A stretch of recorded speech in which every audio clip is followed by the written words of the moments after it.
Alright, welcome to the video. I'm GetGoodGuy, and Battlefield 5 is getting an update next week, and we have the preview notes of what they're targeting to put in there, and some of it is very, very interesting. So what I'm going to do today is, this isn't scripted at all. I wasn't going to make a video, but I wanted to bring this information to you. So I'm going to sit here and go through the patch notes, or the preview notes. These aren't actually the full patch notes. They'll come next week, and the update itself will be out next week at some point. But I'm just going to read them off, say what I think about it, fill you in a little bit. You're going to get longer pauses while I'm talking, and it's not scripted. So basically, I'm just going to talk it out, and hopefully you'll get the information and you'll enjoy the video.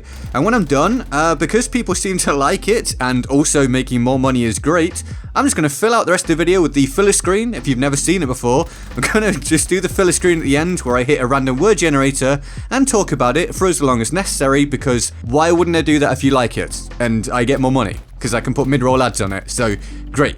Let's get into this. Let me find the patch notes, or preview patch notes. I gotta stop calling it that. And I'm gonna lead off with the, the main focus of the video, hence the title. So, changes to AP mines. Yes, they're finally being altered in a pretty massive way, to be honest. It's pretty huge. So, I need to move my mics. It's in the way of my monitor. Bear with me. The AP mines. With the update, I'm going to read this from their perspective. You'll now find that only 2 AP mines can be placed per person, and that they can't be placed within 3.6 meters of each other. They're also unspawned upon death, provided you're not revived, which means that they will disappear when you die, whereas they didn't before. So you could place your AP mines down, they'd stay there, and then when you spawn up, you could place another one down, and that would be there as well, which obviously was not particularly cool. Concerning activation, so actually, triggering it by running into it, the explosion delay has been increased to 1 second when it was 0.7 seconds, with the explosion itself no longer occurring beneath the point of detonation. This means that if you're quick enough, you'll be able to prone and avoid blast damage, which is great news because it's something that I do, because I've got it wired into my brain from playing Call of Duty way back where they have bouncing Bettys. So that's awesome. If you trigger one, you can now lie down and not take damage. But this is being balanced out by, and we don't get proper details here, just, an insinuation there's going to be other things. So there's going to be an increase to the blast radius and the activation radius. So AP mines can be triggered more often now, but you can near or totally avoid taking damage from them, which basically means that less able or less aware players are probably going to get killed by them a lot more, but more able, more aware players will be able to not take damage, which is kind of cool. I guess that creates a new skill gap for dealing with them. So I like that. And the point of not having them within 3.6 meters of each other is great, because they can't be stacked up right by each other for double damage anymore. It means there's going to be even less times where you get killed by something that's just lying on the ground. I say all of this as someone that does use AP mines, because they're in the game. I use whatever's in the game. I'm not going to put myself at a disadvantage. I still think this is a fantastic change, because I think they needed to be altered. They were irritating, and them being different now might mean they stack somewhere else in the meta, so other choices for the gadget may now be worthwhile. So that's great. I like that. And now I'll go on to the rest of the proposed changes. I'm not going to go into as much detail. I don't want to drag this out too much. I'm just basically going to read this out to you, and there will be a link, by the way. I'll leave a link in the description and probably my pinned comment, so you can come and read this yourself if you so choose. Alright? So, vehicle changes. We're happy to say that we've fixed the issue that was causing plane noises to unnecessarily linger following flybys, which is just great. So hopefully no more constant plane sound. Hooray. We've also corrected a couple of issues relating to the Churchill Crocodile tank, the most significant being that you're now able to repair the turret after it's been disabled. Weapon changes. There's been a couple of changes to the Boys AT rifle in this update. The magazine can now be supported with 1 additional round in the chamber, making the ammo capacity 5+1, and the medium range scopes are now correctly displaying a glint, so you can no longer lie there with a medium range scope on the Boys AT rifle and have people not really see you. So that's also great. There have been improvements though to the bipod detection, so it should now be easier to actually get the boys down where you think you should be able to. That's a weird statement. The Boys AT rifle down where you think you should be able to, and use it. Changes to health and ammo crates. We've seen a good response to the recent changes made to health and ammo crates, and have made a few further tweaks to them in this update. you'll now find that players who have selected the health and ammo crate can be seen by other players to be physically holding it in one hand. Then we've increased both of the reploid radii to 4 meters, and the ammo crate will now provide more primary and secondary ammo, with scoring now offering values similar to the health crate. And this one sounds awesome, we've also changed the collision behavior of both crates so they can be placed on vehicles and stick during movement. Long live the Healmobile. So yes, you'll be able to put crates on vehicles and drive around with them and keep getting your health back, keep getting your ammo back. That just sounds really fun. So that's awesome. Now we come to fired explosive gadget changes. Changes have been made to fired explosive gadgets when used against infantry. The scenarios in which you'll encounter a one-shot kill have now been reduced, and the ability to throw back grenades has been added for the rifle grenade launcher only. So essentially getting killed by things such as the rifle grenade launcher will happen less often, which is fantastic because I find that really annoying, and you can also now throw those grenades back, but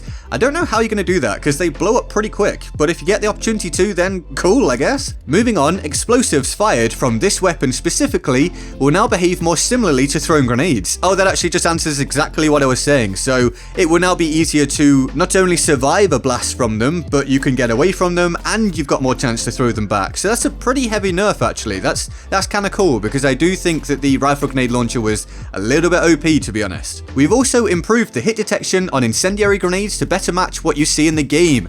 Yes, you're now grasping. I haven't read all of these before going through, so that's awesome. I'm tired of being set on fire when I'm not actually in the fire, so great. They go on to say you should encounter less spontaneous combustion going forwards. Awesome. Good stuff. This is a weird voice. Downstate changes. Players electing to bleed out can do so faster. Ah, okay, cool. With the time now reduced to 2.5 seconds. Note that this won't affect your overall time to redeploy in parrot cam or spawn screen, but will enable you to enter this state faster. Okay, cool, right, fine. Players preferring to hold on for a medic now have 25.6 seconds of holdout time during the down state, increased from 21.33 seconds. I don't know why that's being changed, actually, but you get ages now. You get nearly half a minute of lying there to hopefully get a revive. Firestorm changes next. Firestorm players will find that weapon skins will now apply when playing the mode per your company selections. We've also been able to incorporate manual leaning to Firestorm following their introduction to core multiplayer last month. And the Commando Carbine, VGO, and LS/26 can now be found on Halvoy 2. TDM changes. Team Deathmatch fans will find that we've changed the layouts on Aerodrome, Devastation, Narvik, and Fiel 652. We have some pretty detailed notes coming through on this that we'll share alongside the update notes when they drop next week. The goal of these changes are to increase the intensity and give people a more consistent experience when playing Team Deathmatch overall by reducing the size of combat areas. Thank you Jesus, Joseph, Mary, and everybody else. That was so very needed, and also putting the focus on specific map locations. Great, better, closer, more intense firefights in Team Deathmatch, and less of people camping the edge of the map. Awesome. Frontlines changes. Ooh, interesting. I didn't know this was here. We've also revisited and made some initial changes to Frontlines that hopefully help to encourage better objective play in the mode. We'll be keen to give this a good deal of focus during Tides of War in Chapter 4 to learn more about how this changes player behaviour on the mode. The areas we've focused on for this update are changes to round length, reducing instances of objective ping pong, improving accessibility, and changes to vehicle spawning that ensure vehicles reach the shifting front line faster. Okay, cool. So this doesn't necessarily mean Frontline is going to come back, fully, but at least when it's around, it might now be better. We'll have to wait and see. But essentially, those are the preview patch notes. We'll get the proper patch notes next week, but now you know kind of what to expect, and hopefully some of that makes you excited. If this video helped, or you enjoyed it, or you like me and my voice and my things, which sounds weird, then it takes literally no effort to hit the notification button, because YouTube doesn't keep people up to date with subscriptions anymore, I'm sure we're all aware. But obviously it would kind of be awesome as well if you'd subscribe, like the video, join my Discord server in the description and my pinned comment. Here's the Board of Awesome for the epic people who support the channel on Patreon. They're all absolute heroes, and now I don't like what I've done with the Board of Awesome. I will be changing it. It's not the designer's fault, it's just what I've done with it. So it doesn't look great now because I screwed up. So it's going to be changing. It looks really bad right now. So yeah, sorry. Good. I don't know if I already said it, so I'm going to say it again if I already said it, but these people are all epic. I love them deeply and of course often. If you want to join them on the Board of Awesome, the link to the Patreon page is in the description and my pinned comment. And with that all said, if this video is over 10 minutes, then there will be no filler screen after this. If it is not over 10 minutes, then there will be a filler screen. I don't yet know because I've not looked at how long I've been talking for, but I am GetGoodGuy, and I will see you next time. Laters. Alright, welcome to the filler screen where I go on random word generator, get a random word, and then talk about it for as long as necessary. Let's get right to it. The random word is glue.